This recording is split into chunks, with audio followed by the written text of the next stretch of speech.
In the last few months, you may have seen some very strong language about Meghan Markle.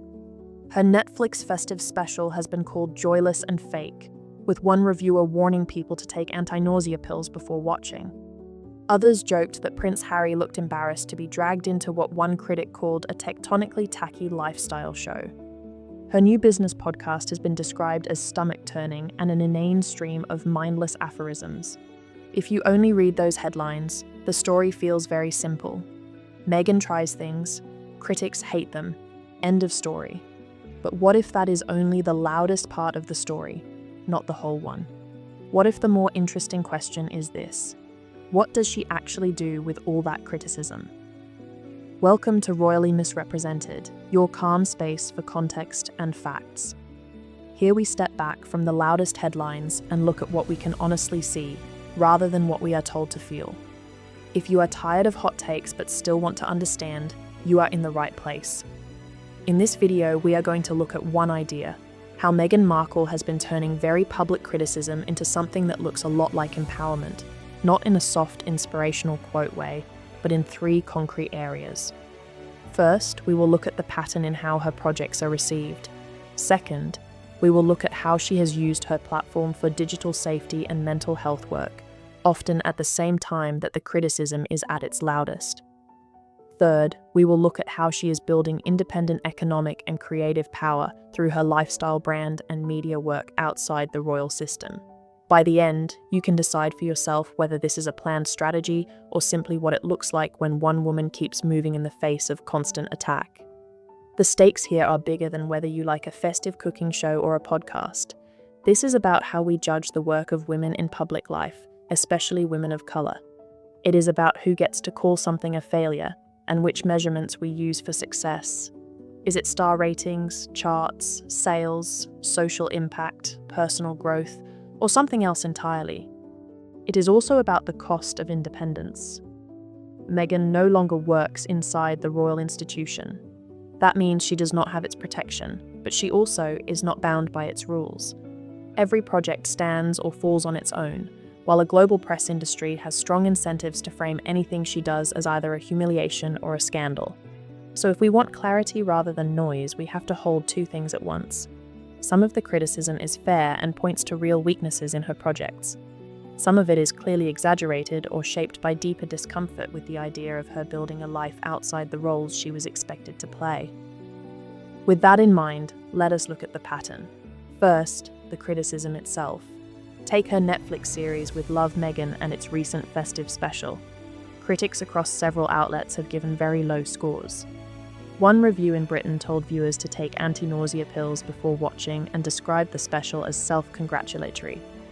Others called the episodes joyless, pointless, smug, and out of touch, describing an overly curated world of perfect food, perfect decorations, and very little genuine insight. Some pieces even said the show felt like an exercise in narcissism, more about selling a lifestyle than sharing anything real. The holiday episode has a critic score reported as extremely low on some rating sites, which then gets repeated as proof that the special is a complete failure. At the same time, it clearly has an audience that enjoys it as soft, festive background viewing, and some writers have defended it as consistent and oddly comforting, describing Meghan as that familiar relative who takes Christmas very seriously and maybe a little too far. Now look at her earlier audio work. When her first podcast, Archetypes, launched on Spotify, it topped charts in several countries and briefly held the number 1 position. Yet the British press in particular reacted with striking hostility. Reviews called it navel-gazing, bumper sticker feminism, and vapid chat, complaining that she spoke too much about herself and not enough about her guests. Later, when the deal with Spotify ended after 12 episodes, that complex situation was reduced in many headlines to one word: flop.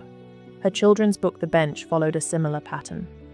Within a week of its release, it reached number 1 on the New York Times list for children picture books and topped certain online sales categories. At the same time, reviewers in Britain and Ireland were unusually harsh, calling it a grammar-defying set of badly rhyming cod homilies, mind-bogglingly poor, semi-literate, and a vanity project. So what does she do in response? That brings us to the second part of this story. While those loud reactions are happening, Meghan and Prince Harry have been focusing a large part of their public work on a very specific theme: digital harm and youth mental health. Through the Archewell Foundation, they have set up a parents' network, a support community for families whose children have been harmed by social media and online platforms. The network hosts listening sessions, resources, and a memorial space called the Lost Screen Memorial for children who lost their lives as a result of online harm. Archewell is also a founding partner in the Responsible Technology Youth Power Fund, a grant-making initiative that has raised millions of dollars for youth-led organizations working on safer and more ethical technology. In recent years, the fund has supported dozens of groups around the world that are building tools, educational programs, and advocacy campaigns for healthier digital spaces.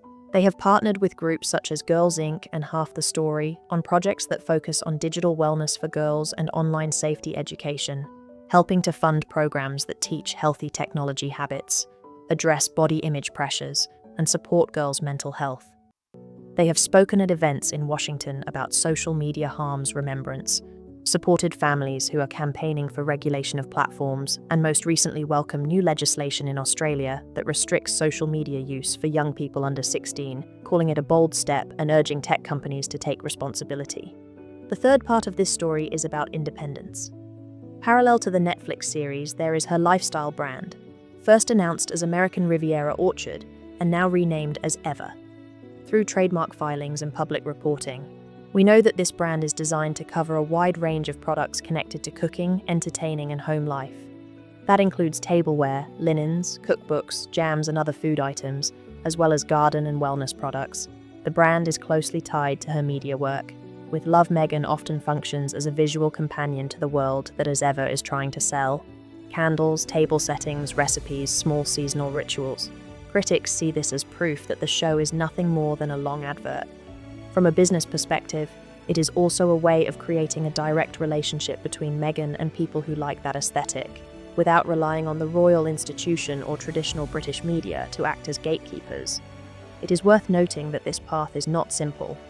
There have already been legal challenges and trademark disputes around the brand name and categories. Some commentators doubt that the market needs another celebrity lifestyle project. Others see the heavy criticism of her content as an attempt to damage the brand before it is fully established. What is clear is that Meghan is trying to build something that does not depend on royal funding or public duty. She is leaning into the same territory where figures like Martha Stewart or Gwyneth Paltrow built empires, but she is doing it with the added complication of global scrutiny and a constant stream of hostile coverage. So when we ask how she turns criticism into empowerment, we are really looking at three linked moves. First, she does not let critics have the final word on what counts as success. She knows that a book can be mocked in one country and still reach readers elsewhere. A podcast can be roasted by certain columnists and still start conversations she cares about. A series can be called joyless and still quietly attract an audience that enjoys its calm pace. Second, she directs attention toward issues that matter to her and to many families, especially around online harm. Instead of spending her public energy arguing with headlines, she spends it in rooms with parents, young people, and experts trying to change the systems that shape all of our lives. Third, she keeps moving toward independent creative and economic power. She accepts that this will generate more criticism, not less, but appears willing to carry that cost, rather than returning to a role that felt safer, but less free. So what do you see when you look at this pattern? Do you see a woman overreaching and reacting clumsily to pressure? Do you see someone quietly using her platform to push for safer digital spaces while the loudest voices are focused on salad recipes and wrapping paper? Do you see a calculated plan for independence, or simply a person trying different ways to live with more control over her own life? I would like to hear your thoughts. Which part of this story stands out most to you? The reviews of her shows, the digital safety work, the lifestyle brand, or the gap between what critics say and what the projects actually do? Share your perspective in the comments and please keep it thoughtful and respectful. This channel exists for people who still care about nuance. If this deep dive gave you something to think about, you can support Royally Misrepresented by liking this video, subscribing, or sharing it with someone who is tired of shallow royal coverage but still wants to stay informed. The more of us choose context and care over outrage, the harder it becomes for the loudest voices to set the story on their own. Thank you for watching, for your time, and for your willingness to sit with complexity. Take good care of yourself and of the people around you. Until next time.